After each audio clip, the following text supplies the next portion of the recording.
नमस्कार दोस्तों, मैं अंकुर उपाध्याय स्वागत करता हूं आप सभी का आपके अपने YouTube channel share market analysis में। रिलायंस जिसके नंबर्स का रिजल्ट्स का आप सभी को बेसब्री से इंतजार था, आ चुके हैं बट अभी पूरे नहीं आए हैं। मैं आपको बता दूं, अभी मैं आपके साथ केवल और केवल जियो के नंबर शेयर कर रहा हूं। जियो फाइनेंशियल्स के नहीं, जियो, रिलायंस जियो जो सिम हम और आप फोन में यूज करते हैं उसके। रिलायंस की बात करें तो कंपनी ने जो क्वार्टरली नंबर्स पेश करे हैं वो आप सभी के साथ एक एक करके डिस्कस करने वाला हूं, और कुछ इंपॉर्टेंट अपडेट्स अगर और भी शेयर करी तो वो भी आप सभी के साथ शेयर करूंगा। एक एक करके सारी चीजों को डिस्कस करते हैं और शुरू करते हैं।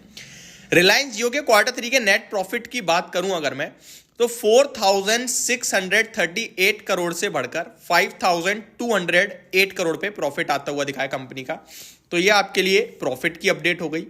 रेवेन्यू की बात की जाए तो 22,000, इनफैक्ट 23,000 राउंड फिगर में कर देते हैं, बिल्कुल एग्जैक्टली वही है। 23,000 के सामने 25,368 करोड़ पे रेवेन्यू कंपनी ने पोस्ट करा है ईयर ऑन ईयर बेसिस पे। अगर बात करें कंसोलिडेटेड नेट प्रॉफिट की, माफ कीजिएगा यहाँ पे नीचे, अच्छा क्वार्टर ऑन क्वार्टर बेसिस पे है वो। क्वार्टर ऑन क्वार्टर बेसिस पे देखोगे तो 5,060 करोड़ से बढ़कर 5,200 करोड़ पे आया है, और साल दर साल 4,500 करोड़ से बढ़कर 5,200 करोड़ है। तो क्वार्टर ऑन क्वार्टर बेसिस पे बहुत ही नॉर्मल सी जंप आ रही है। Q3 के रेवेन्यू की बात करें तो एग्जैक्टली क्वार्टर ऑन क्वार्टर देखें तो मतलब यहां भी नॉर्मल जंप है।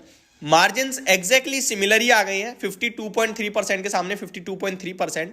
एंड कामकाजी मुनाफा अगर मैं यहां आपके साथ शेयर करूं तो अराउंड 12,953 करोड़ से बढ़कर 13,277 करोड़ पे आया है। तो एक चीज तो क्लियर है जो मुझे देखने को मिल रही है, वो ये है कि जंप हर जगह है, quarter on quarter, year on year, दोनों जगह, लेकिन जंप बहुत छोटी है। और इतने बड़े बेस पे पहुंचने के बाद आप जंप छोटी ही ले पाते हैं, ये ऑब्वियस रीजंस हैं। आगे बात करते हैं, अगर कुछ कमेंट्री भी कंपनी की तरफ से आई हो तो वो मैं आप सभी के साथ शेयर करने की कोशिश करूंगा। कमेंट्री में अभी मुझे कुछ भी नहीं दिख रहा है, पूरे नंबर्स का वेट है, तो जब पूरे नंबर्स एक बार आ जाएंगे तो अच्छे से डिस्कस कर पाएंगे। बाकी जियो के नंबर्स में कोई अनुमान वगैरह मेरे पास इस समय है नहीं, तो ज्यादा अच्छे से डिस्क्राइब नहीं कर पाऊंगा। और एक चीज और बोलना चाहूंगा, अगर आप सोच रहे हो कि ठीक है अब तो मंडे रिएक्शन आएगा, चिल करते हैं, नहीं जी, रिएक्शन कल आएगा आपके लिए, क्योंकि कल बाजार खुला हुआ है, सैटरडे है, बाजार ओपन है। मैं बार बार याद दिला रहा हूं ताकि आप टाइम से उठें, टाइम से काम करें और टाइम से अपने स्टॉक्स को ट्रैक करें। आगे बढ़ते हैं, और भी नंबर्स आते हुए दिखे हैं। सीईएससी पावर से इस कंपनी के नंबर्स आए और नंबर्स में बहुत ही ज्यादा दिक्कत देखने को मिल रही है मेरे को।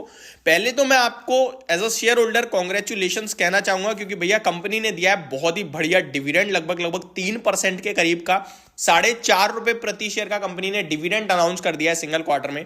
कंसोलिडेटेड नेट प्रॉफिट 319 करोड़ से बढ़कर 281 करोड़ पे आता हुआ दिखा है। तो नंबर साल दर साल खराब दिख रहे हैं। एक बार ईयर ऑन ईयर बेसिस पे चेक करना चाहूंगा, क्योंकि पावर में खराब नंबर आने का मतलब बनता नहीं है। फिर भी एक बार चेक कर लेते हैं हम क्वार्टर ऑन क्वार्टर कैसे हैं। क्वार्टर ऑन क्वार्टर भी खराब है भाई, 363 करोड़ का प्रॉफिट 281 करोड़ रह गया है। आप रेवेन्यू देखें तो 3129 करोड़ के सामने 3244 है, तो रेवेन्यू में जंप आया है ईयर ऑन ईयर बेस पे, बट प्रॉफिट घटा है। अगर कामकाजी मुनाफा देखें तो 500 करोड़ के सामने 350 करोड़ का, एंड मार्जिन 16% से घटकर 10.67% पे। तो नंबर्स ये बिल्कुल अच्छे नहीं लग रहे हैं, मतलब क्या हुआ है समझ में नहीं आ रहा। मार्जिन पूरे चले गए हैं, तो बहुत बड़ी डिप देखने को मिल रही है। लेट्स सी बाजार इसको कैसे रिएक्ट करता है, और वो भी कल एक छोटे टाइम फ्रेम में कैसे रिएक्ट करता है, ये इंपॉर्टेंट हो जाएगा। 5% से ज्यादा तो रिएक्ट कर नहीं सकता शेयर, क्योंकि कल 5% का सर्किट है, चाहे कोई भी शेयर हो, एफएनओ वाला हो या नॉर्मल हो। हाँ, वो जो small cap micro cap ASM वाले स्टॉक्स है ना, उनमें 2% का एज इट इज, बट जिसमें भी 5% से ऊपर का सर्किट होता है नॉर्मल में, उनमें सब में 5% का है कल। 5% is the limit for tomorrow, ये समझ लो। क्रेडिट एक्सिस ग्रामीण, इसके भी नंबर आते हुए दिखे हैं, तो नंबर्स मैं आपके साथ डिस्कस करूं। कंसोलिडेटेड नेट प्रॉफिट एक बार फिर कंपनी ने दमदार रिजल्ट पेश करे हैं, क्योंकि 212 करोड़ से प्रॉफिट बढ़कर 353 करोड़ का हो गया है। रेवेन्यू लगभग 900 करोड़ से बढ़कर 1292 करोड़ पे आया है, and quarter on quarter base पे 1250 करोड़ से बढ़कर 1292 करोड़ पे आया है।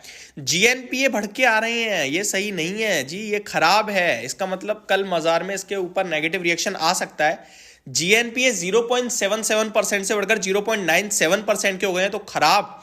एनएनपीए 0.24% से बढ़कर 0.29% के हो गए हैं, खराब। Company raise funds worth ₹20 billion through public issue of NCD domestic market, NCD यानी नॉन कन्वर्टेबल डिवेंचर्स 20 बिलियन यानी कि 2000 करोड़, तो 2000 करोड़ रुपए का फंड रेजिंग भी अनाउंस करा है कंपनी ने डोमेस्टिक मार्केट से एनसीडी के रूप में, बट ये नंबर मेरे को नहीं आए समझ में। पेटीएम के भी नंबर आ चुके हैं और घाटा कंपनी का हल्का कम होता हुआ दिखा है क्वार्टर ऑन क्वार्टर बेसिस पे, ये अच्छी बात है। 290 करोड़ के सामने 220 करोड़ का घाटा रह गया है। साल दर साल देखें तो 400 करोड़ का घाटा 220 करोड़ का रह गया है। क्वार्टर 3 का रेवेन्यू देखोगे तो बढ़िया जंप आ रहा है, 2060 करोड़ से बढ़कर 2800 करोड़ पे आ गया है। क्वार्टर ऑन क्वार्टर 2500 करोड़ के सामने 2800 करोड़ हुआ है, तो रेवेन्यू में जंप है, प्रॉफिट घाटा कम होता हुआ दिख रहा है, ठीक नंबर है। लेट्स सी बाजार कैसा रिएक्ट करता है। सिकाची इंडस्ट्रीज सीमेंट सेक्टर से एक और कंपनी के नंबर आए हैं। रिजल्ट्स की बात करें तो प्रॉफिट साल दर साल तो बहुत अच्छा जंप आ रहा है, लेकिन quarter on quarter similar jump है, 15 करोड़ का मुनाफा 16 करोड़ का हो गया है। रेवेन्यू देखें तो 99 करोड़ से बढ़कर 111 करोड़ पे आया है। मार्जिन 21.67% से घटकर 20.36% पे रह गए हैं और कामकाजी मुनाफा 15 करोड़ के सामने 22.5 करोड़ का है।